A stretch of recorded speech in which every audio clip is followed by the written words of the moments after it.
BFM Business, Intégral Placement, idée de placement. Et on continue bien sûr à ausculter le monde de vos placements, à vous fournir un maximum d'expertise. Et comme régulièrement, un de nos invités nous rejoint actuellement sur le plateau, Étienne Guérin. Bonjour Étienne. Bonjour Cédric. Le patron de Practice. On essaye de répondre à des considérations très terre-à-terre, entre guillemets, aux questions de nos auditeurs. Il y a quelques semaines d'ailleurs, on évoquait ensemble l'épargne retraite et notamment le PERP. On avait rappelé en quoi il permettait de réduire l'impôt sur le revenu. Et puis, on avait précisé que bien évidemment, il fallait prêter attention au fait que l'épargne ne serait disponible qu'au moment de la retraite et notamment pour grande part en rente viagère. Il y a d'autres techniques, Étienne, pour faire finalement le même type de démarche, mais qui seraient différentes? Alors oui, on a d'autres techniques, en tout cas, ça c'est la période qu'il veut, on a d'autres techniques pour réduire son impôt. Bien évidemment, et tout en petit à petit se constituant du patrimoine. Alors il y a des sujets comme vous l'avez abordé ici en matière de SCPI, des SCPI d'ailleurs de type Pinel, de l'immobilier, et puis il y a également des possibilités d'investir sur des actifs financiers qui vont être un petit peu différents et qui permettent là aussi d'avoir le bénéfice de réduction d'impôt. Alors, parmi ces produits, il y a notamment les FIP et les FCPI. Alors voilà, deux acronymes puisqu'on a rappelé la FCPI. Qu'est-ce qui reste? Enfin, comment est-ce qu'on définit finalement ces fonds d'investissement de proximité, ces FCPI? Alors c'est ça, le FIP est le fonds d'investissement de proximité. Il s'agit ici d'investir dans le tissu économique local, puisqu'on choisit des petites sociétés non cotées qui vont être de moins de 250 salariés. Et le fonds commun de placement dans l'innovation, lui, va plutôt s'intéresser à des sociétés plus importantes, puisque la taille au maximum va être de 2000 salariés. Donc il s'agit bien d'investir ici dans l'économie réelle. Ces deux outils nous donnent des rendements, j'imagine. Qu'est-ce qu'on peut dire de ce qu'on va gagner finalement?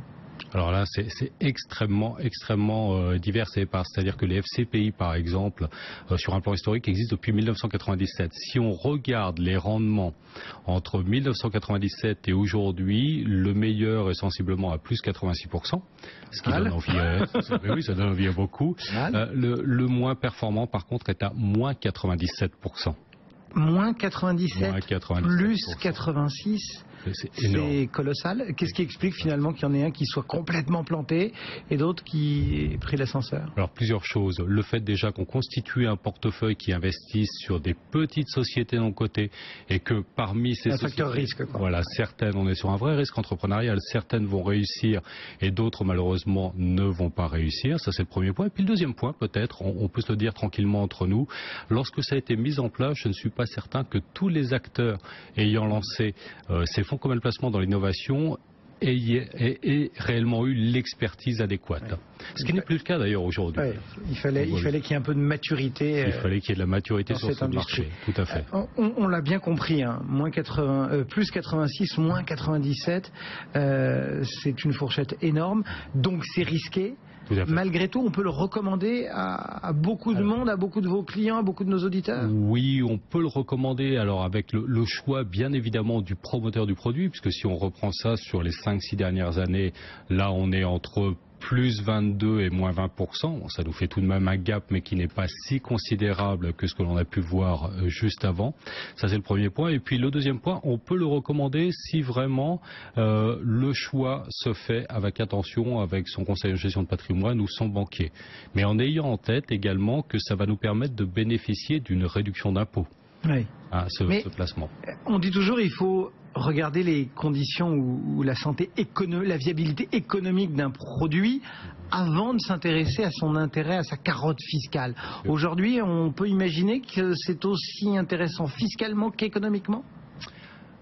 Ça l'est moins qu'antérieurement, puisque déjà la réduction d'impôt a baissé. On était antérieurement à 25% de l'investissement en réduction d'impôt. Dorénavant, c'est 18% de l'investissement en réduction d'impôt est plafonné, puisque c'est au maximum 18% sur 24 000 euros d'investissement pour un couple. Ça, c'est le premier point.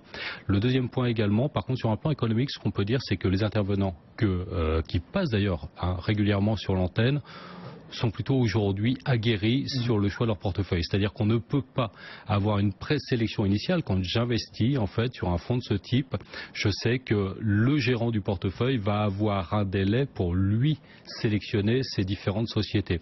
Mais comme c'est leur métier au quotidien, aujourd'hui, ils étudient en permanence les sociétés qui peuvent être éligibles et puis qui ont un potentiel, c'est certain.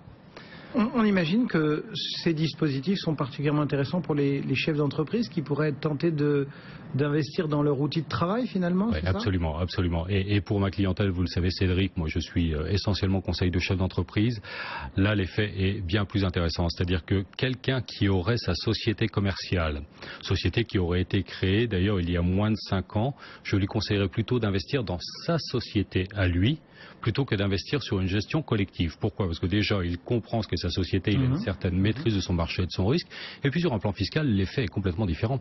Un chef d'entreprise marié va avoir 18% de réduction d'impôt, mais non pas dans la limite de 24 000, mais de 100 000 euros. Donc on n'est pas sur 4 320 euros de réduction d'impôt immédiate, mais sur 18 000 euros de réduction d'impôt.